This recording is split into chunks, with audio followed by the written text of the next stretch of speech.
आखिर आत्मा चिता के पास क्यों खड़ी रहती है? जब चिता की आग शांत होने लगती है, सब अपने घर लौट जाते हैं, तब वहां श्मशान के उस वीराने में क्या होता है? गरुड़ पुराण कहता है, वहां सन्नाटा नहीं होता, वहां एक बेचैनी होती है। वो जगह जहां कुछ देर पहले तक अपनों की चीखें थीं, जहां हवा में राम नाम सत्य है की गूंज थी, अब वहां सिर्फ खामोशी है। चिता की लपटें अब थक चुकी हैं, लकड़ियां सुलग रही हैं और एक अजीब सी गंध हवा में तैर रही है।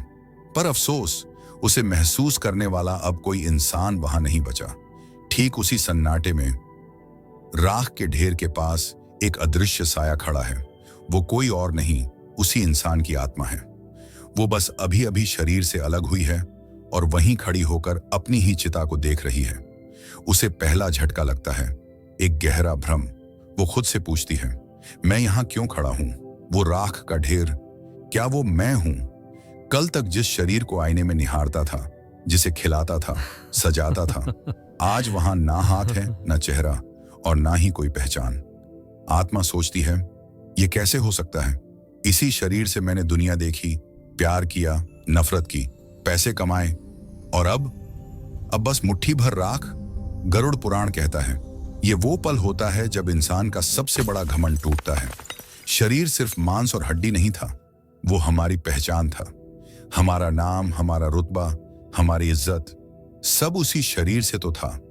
और जब वो शरीर ही नहीं रहा, तो आत्मा पहली बार समझ पाती है कि उसने पूरी जिंदगी खुद को कितनी बड़ी गलतफहमी में रखा। अब वहां वक्त थम जाता है। श्मशान में घड़ी की सुइयां मायने नहीं रखती। जिंदा रहते हुए हम कहते थे, अरे बस 1 घंटा रुक जाओ, लेकिन आत्मा के लिए वो 1 घंटा सदियों जैसा भारी होता है। उसके पास ना कोई बोलने वाला है, न सुनने वाला। जिंदगी में हम कभी अकेले नहीं होते। अकेले कमरे में भी हमारी सांसें हमारे साथ होती हैं, लेकिन यहां असली अकेलापन है। आत्मा चीखना चाहती है, पर गले से आवाज नहीं निकलती। वो रोना चाहती है, पर अब उसके पास आंसू नहीं है। उसे पहली बार एहसास होता है कि अब वो इस दुनिया का हिस्सा नहीं रही। कोई उसे देख नहीं सकता, कोई उसे छू नहीं सकता। तभी उस गहरे सन्नाटे में एक फिल्म चलने लगती है। गरुड़ पुराण के अनुसार वहां आपकी खुद की यादें आपको सताती हैं। बचपन की नादानियां, जवानी का जोश, पहली गलती, वो झूठ जो सबसे छिपाया था, सब कुछ साफ साफ दिखने लगता है। आत्मा हैरान होती है, मुझे ये सब क्यों याद आ रहा है? मैं तो ये बातें भूल चुका था।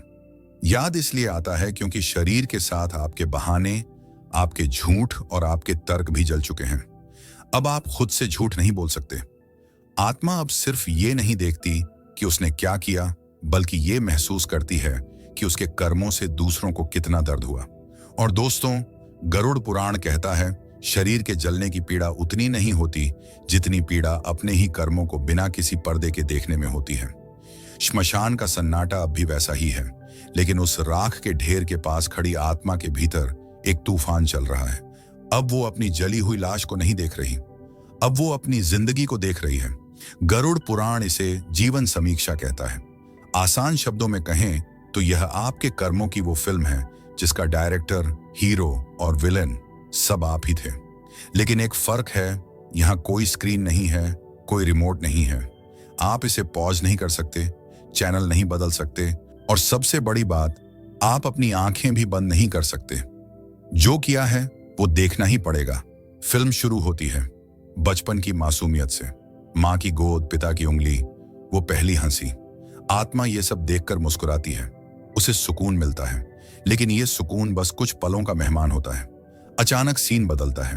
वो पहला झूठ, वो छोटी सी चोरी जिसे आपने बचपन की शरारत या मजबूरी कहकर भुला दिया था। गरुड़ पुराण कहता है, कर्म छोटा या बड़ा नहीं होता, उसकी गूंज बड़ी होती है। वो छोटा सा झूठ आज उस आत्मा को पहाड़ जैसा भारी लगता है। रील तेजी से आगे बढ़ती है। जवानी के दिन, जब खून गर्म था और दिमाग में एक ही नशा था, अहंकार। आत्मा देखती है कि कैसे अपनी तरक्की के लिए उसने दूसरों को सीढ़ी बनाया, कैसे उसने सच का गला घोंटा और अपनी सुविधा को चुना।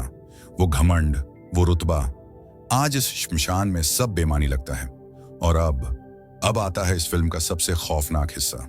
आत्मा सिर्फ ये नहीं देखती कि उसने क्या किया, बल्कि वो अब महसूस करती है। ये लाइन ध्यान से सुनिएगा। अगर आपने जीवन में किसी को कड़वे शब्द बोलकर अपमानित किया था, तो आज वो अपमान आपको अपने सीने में महसूस होगा। अगर आपने किसी गरीब की मजदूरी मारी थी, तो आज उसकी भूख की जलन आपकी आत्मा को जलाएगी। गरुड़ पुराण साफ कहता है, ये मानसिक पीड़ा चिता की आग से 1000 गुना ज्यादा होती है। सिर्फ इंसान ही नहीं, वो जानवर भी याद आते हैं, जिसे आपने शौकिया पत्थर मारा था या जिसे तड़पते हुए छोड़ दिया था। कुदरत का कैमरा सब रिकॉर्ड करता है। आज उस बेजुबान का दर्द आपकी रूह को चीर देता है। फिर चेहरा उभरता है माता पिता का। कब कब उनकी बात काटी, कब उन्हें बोझ समझा। आत्मा ये देखकर टूट जाती है। उसे दिखता है कि दुनिया के लिए उसने जो रिश्ते निभाए वो सब व्यापार थे, और जहां सच में प्यार लुटाना था वहां उसने कंजूसी कर दी। लेकिन रुकिए, सब कुछ अंधेरा नहीं है। अगर आपने कभी निस्वार्थ भाव से किसी की मदद की थी, किसी रोते हुए को हंसाया था, तो वो पल ठंडी हवा के झोंके की तरह आते हैं। वही एक सच्चा पुण्य हजारों गुनाहों पर भारी पड़ जाता है। लेकिन अंत में बचता है सिर्फ एक शब्द, काश। काश मैं थोड़ा और अच्छा होता, काश मैंने माफ कर दिया होता। पर अफसोस, मृत्यु के बाद काश के लिए कोई जगह नहीं होती, रीटेक का कोई ऑप्शन नहीं होता।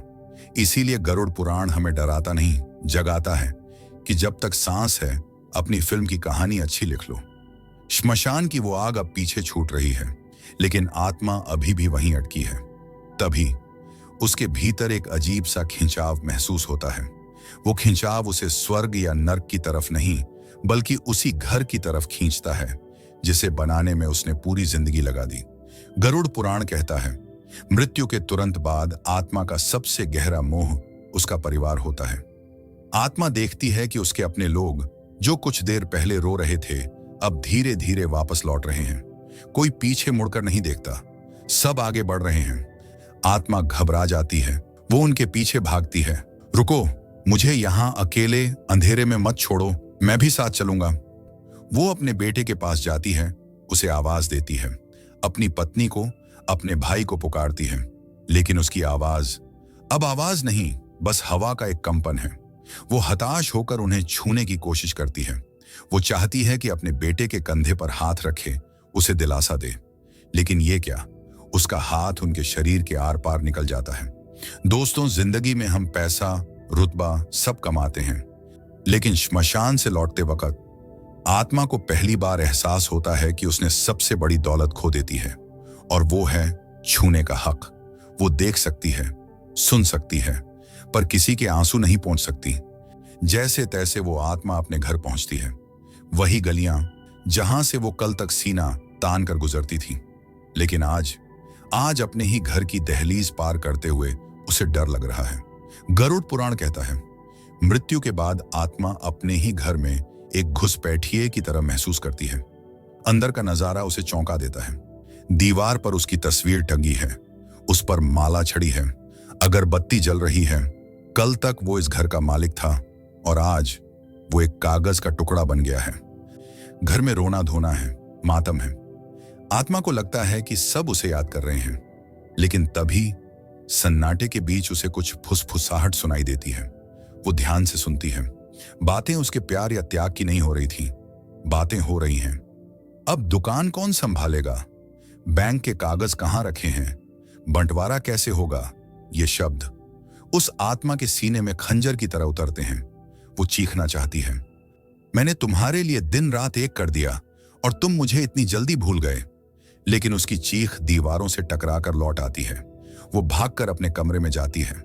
वही कुर्सी जिस पर बैठने का हक सिर्फ उसका था, आज खाली है। वही बिस्तर, वही अलमारी, सब कुछ वैसा ही है, लेकिन अब उन पर उसका कोई अधिकार नहीं। वो अपनी ही कुर्सी पर बैठ नहीं सकती। वो आईने के सामने खड़ी होती है, पर आईना उसे पहचानता ही नहीं, कोई परछाई नहीं बनती। उस वक्त, उस एक पल में गरुड़ पुराण का सबसे बड़ा सच सामने आता है। ये घर, ये ईंट पत्थर, ये रिश्ते सब शरीर तक सीमित थे। शरीर गया तो रिश्ता भी गया। वो घर जिसे उसने मेरा मेरा करके बनाया था, आज वही घर उसे मेहमान मानने को भी तैयार नहीं। आत्मा को समझ आता है कि उसने प्रेम नहीं, मोह किया था। इसीलिए जाते जाते बस इतना सोचिएगा, आप जिसके लिए आज जी जान लगा रहे हैं, क्या वो आपको आत्मा के रूप में भी उतना ही प्यार देंगे या सिर्फ दीवार पर एक तस्वीर टांग देंगे? दोस्तों, आज जिस आत्मा को हमने श्मशान में देखा वो कोई पराया नहीं था। वो कल मैं हो सकता हूं, वो कल आप हो सकते हैं। मौत कभी कैलेंडर देखकर नहीं आती। वो ये नहीं पूछती कि आपका मकान बन गया या नहीं, या बच्चों की शादी हुई या नहीं। वो बस आती है और चलती हुई फिल्म को बीच में ही रोक देती है। उस आखिरी सफर में न आपका ये घर साथ जाएगा, न बैंक बैलेंस, और न ही वो पद जिस पर आपको इतना घमंड था। वहां आपके हाथ खाली होंगे, लेकिन कंधे भारी होंगे आपके कर्मों के बोझ से। अगर आपने किसी प्यासे को पानी पिलाया है, किसी का दर्द बांटा है, तो वही पुण्य उस अंधेरे में आपकी रोशनी बनेगा। गरुड़ पुराण हमें डराने के लिए नहीं लिखा गया, वो हमें जगाने के लिए है। तो चलिए आज एक वादा करते हैं खुद से। थोड़ा अहंकार कम करेंगे, थोड़ी दया ज्यादा दिखाएंगे, थोड़ा कम मैं करेंगे और थोड़ा ज्यादा इंसान बनेंगे। क्योंकि अंत में जब सब छोड़कर चले जाएंगे, तब यही अच्छाई तय करेगी कि आपकी आगे की यात्रा डर से भरी होगी या शांति से। अगर आज इस वीडियो ने आपके दिल के किसी कोने को छुआ है, अगर आपको एक पल के लिए भी सोचने पर मजबूर किया है, तो इसे यही छोड़कर मत जाइएगा। इस सच्चाई को अपने तक सीमित मत रखिए। इसे अपने दोस्तों, अपने परिवार के साथ शेयर करें। क्या पता आपका एक शेयर किसी की सोच बदल दे, किसी का जीवन बदल दे। अगर आप इस सत्य को स्वीकार करते हैं और परमात्मा की शरण चाहते हैं, तो कमेंट में पूरी श्रद्धा के साथ लिखें, ओम नमो नारायण।